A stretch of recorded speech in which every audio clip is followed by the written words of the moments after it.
I have to say, as that play unfolded, I did not have pleasant thoughts or think.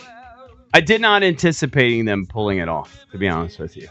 I liked it right when it got to Queen. I mean, I'm sure most people thought get the ball to Derek Queen. I know Jason was saying get it to a guard, but I thought get the ball to Queen for sure. If Kevin Willard says who wants the ball and he's the guy who steps up, then I'll be honest, I felt defeated when that kid dropped in that rainbow arcer 3. I was like, you thought it was over. Snake-bitten Terps team just loses at the buzzer all the time. Yeah, it wasn't that they didn't have time to get off a decent shot. It was just that, what are the odds that they're going to have some amazing buzzer beater? Right.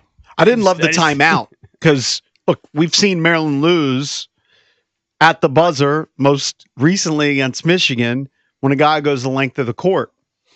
You're not letting the defense set up in those situations. But they call the timeout. I'd rather they get the ball to their best player. Gather yourself. If there was more time, a couple more seconds, maybe. Yeah. You just go the full length like they did, like Michigan did against us. But I mean, there was plenty of time. You had 3.7 seconds or whatever. Barely. Well, they had 6 seconds once the shot. Yeah, but I'm saying when they got to half court. When they called timeout, it was 3.5, Yeah. I had no problem with that timeout. Like, I thought it worked. You want to draw up the right play, get it to the right guy, not have them take some weird, like, last second 30-footer. Like, especially as it was unfolding, him going to his offside. You know, he did have to, as JP said, he is jumping off the sort of the quote, wrong foot. I'm sure he's done it a million times, but I didn't feel optimistic. And then he perfect. Yeah, it was a perfect great shot. Bank shot. Perfect. So now the question is, I'll tell you what they got to do against Florida. They've got to be much better on the rebounding because the Terps could not buy an offensive rebound in that game. And they got out-rebounded by a smaller team.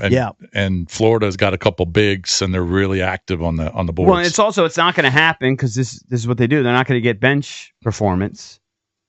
And I just don't know how you can, every game, first of all, you got to stay out of foul trouble, obviously. And then I just don't know how you got to have all 5 guys be on. If like 1 or 2 guys, God forbid, are off, I think you're doomed. Can I give Juju Reese some credit? Like, I don't love his offensive game. Yeah. I mean, I think it's rudimentary. Really but him improving at the free throw line, he used to be he was terrible last year. Abject disaster at the free throw line. And he hit some critical free throws yesterday down the stretch. Went 4 for 4 when they really needed them. And I think he's gotten himself to like mid-70s as a free throw shooter. I think they said 72%. That's pretty amazing. Like from where he came from, he was terrible. Hits a big free throw. He was in the 50s a couple years ago. So the question is, how far can they go? 800-636-1067. Hey, Jason said they are. Come on, Jason said they are a 6-point underdog right now to Florida. If you watch Florida play against UConn, I mean, it looked like they were going to lose for 36 minutes of that game. They just out-executed UConn when it mattered. Well, they turned the ball over a bunch in the first half, and they didn't shoot the ball as well, and they turned it on in the last 5 minutes. Probably a wake-up call for them, though, right? Yeah, they probably just like Maryland escapes, a little bit of a wake-up call. Florida kind of in the same vein. I don't think we're going to sneak up on them. Everything runs through their guards. They've got 3 really good guards, including Clayton, who's their best player. But they're 3 guards. That's what everything runs through them. And if they're on, they're really tough to beat. Clayton hit some great shots yesterday. Hit 5 threes, a couple big ones down the stretch. By the way, getting back to Juju for just a second. As a freshman, when he didn't play a ton, he actually shot 80%. Then the next 2 years, he was at 53 and 56%. And this year, up to 73.5%. Like that's a big leap. There you go, Valdez. Yeah, so in the West, and he shoots the ball. Maryland's in the 4 seed. They'll take on Florida next. On the other side, you've got Texas Tech and Arkansas. So could Maryland advance to a Final Four? I certainly think so. I think any of these teams I watched Florida. I was not blown away. Now, I haven't watched them all season. I'm sure Jason's watched them a ton. They didn't blow me away in that UConn game. They didn't play a great game, 100%. I agree with you. But they played the defending national champions, and UConn's got some talent. And when they had to make plays in the last 5 minutes, they did. And like Eric said, it could have been a wake-up call for them. Mm-hmm. Or maybe Hurley's right and the referees effed him. I didn't think so. But. No. Well, I know a lot of Maryland fans thought the refs were screwing them. There was one sequence in particular where Queen just kept fighting and no foul call. Yeah. It was excruciating. I think in the first half, they didn't shoot a free throw. I'll tell you what. Which sometimes speaks to lack of aggression. Like, I thought in the first half, Maryland wasn't aggressive enough. And look, a lot of times basketball is just make or miss, right? Your three-point shooters start hitting their shots. You're feeling good. Tight. I think Maryland came out tight. I mean, they were down 6 turnovers. They protected the ball. They were down pretty big early. I mean, they came out kind of tight, and then they chipped away. And then I agree. When Lake made that shot, I thought, okay, well, this is just the way the season went. This is the way this is their season in a nutshell. But it was just an incredible finish. And I agree. Theory. Anything can happen now. In the Sweet 16, anything can happen. Yeah, so can you see them in the Final Four? Of course. I could see any of the teams remaining in the Final Four. I think it's a big mountain to climb the next one. It's going to be tough, of course. I mean, they're playing one of the best teams in the country. It's going to take a special performance. By the way, my blood was borderline boiling when they did the interview with Neek Clifford and Andy Katz tried to sidestep around the contact and the elbow. Mm-hmm. And he's like, yeah, I told him I was sorry about that. Didn't mean it. And then they show the replay 100 times. And Flagrant one? Well, I mean, he glances over and he sees Geronimo, and then he just wildly swings an elbow, right in his face. Mm-hmm. Yeah, it could have easily been a flagrant one. Absolutely. And it's not like he was fighting for a rebound underneath the basket and your elbow you lose where your elbow is. He wasn't really near the basket at that point. He used his elbow to clear out Geronimo and clipped him right near the temple. No call. Yeah. I love how Cakes is invested in the Terps almost as he is with the Caps. I've got all my chips in, baby. He's all in. All 3 kids. Yeah, it's Maryland. I'm an honorary Terp. I get it. His Tiger pride is gone. Yeah. No, there's no real Tiger pride. Yeah, I mean, it's faded. They always hype up Angel Reese's mom, right? And I think it's great because she played at UMBC. Mm-hmm. Yeah, and it's such a mediocre school. I think it's great. Hey, didn't your brother graduate from there? Absolutely. Part of the University of Maryland system. Yeah, absolutely. I'm just teasing. Did the father, was the father I don't know. a known player or anything like that too? Yeah. They always just highlight the mom, right? Seems like it, yeah. Yeah. I don't know. I do not know anything about the parents. I definitely think they could go on a run here. Who knows? Again, I told you in the first segment, when I saw them pull that off, I always think of Tyus Edney. Now, when they, I think it was the first round, and for some reason I think it was against Pitt, round. But I could be wrong.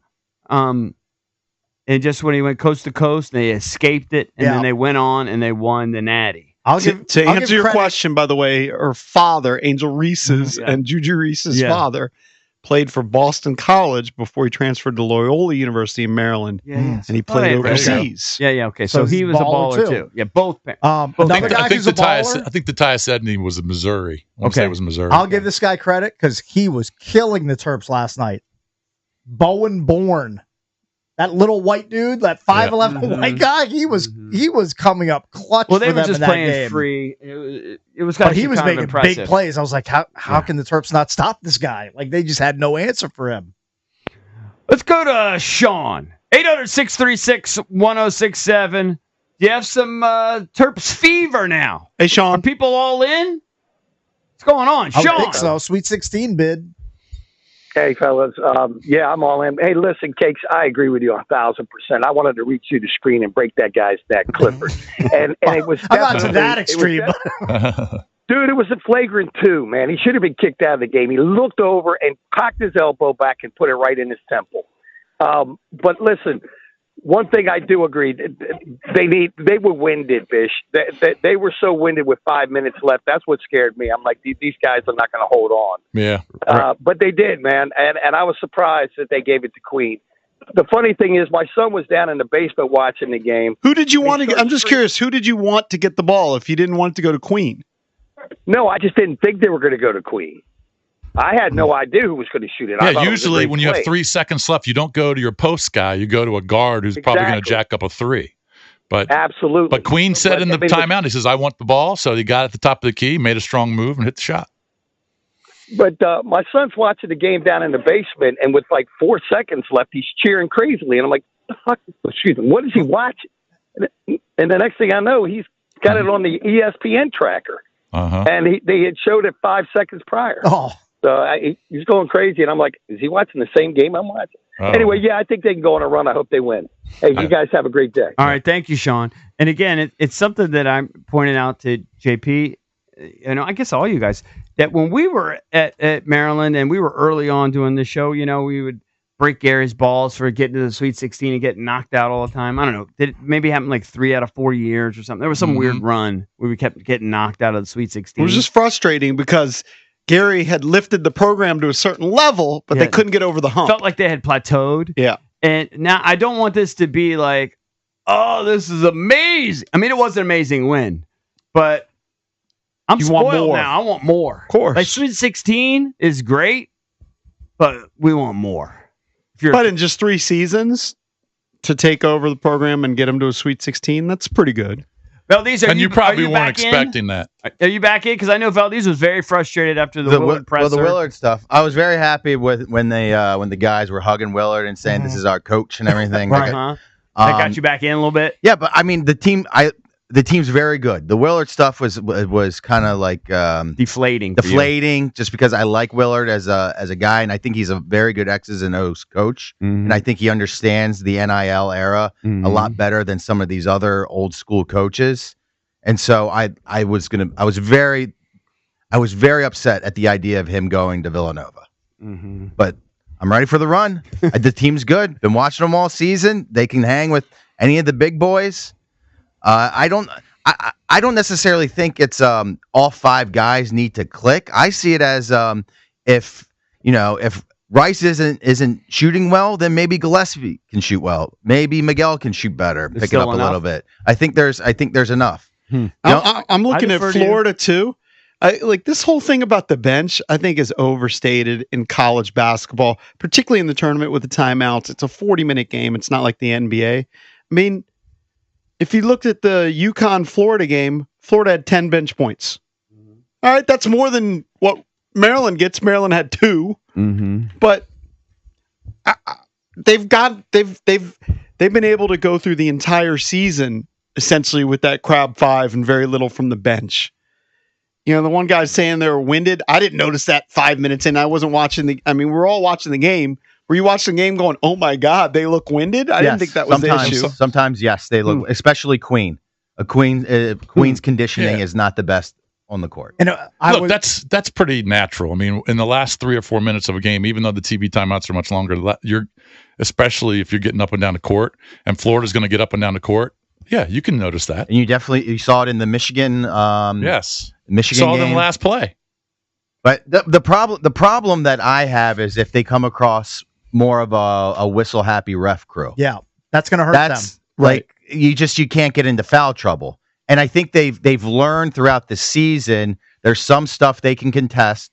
There's other stuff that if they're beat, they just have to let go. And I think they've gotten very smart about that. But if all of a sudden you come across a crew that calls a lot of hand checking, calls a lot of physical interior play, I would be worried about foul trouble more so than being winded. Now, Clayton hit a huge shot in that game against UConn down the stretch. He hit 2. Yeah. Yeah. I mean, he's one of the best players, if not the best player in the SEC. He's keep him in check. He's a fantastic player, and Richard's a fantastic player. Everything goes through their 3 guards. Well, I fully expect everybody to be on the bandwagon now. I don't care if you were there. On. I fully expect it's a bandwagon town. There's room. There's room. Let's go. Jump on board. I'm kind of late to the party on this one. I'll admit. Let's get on it.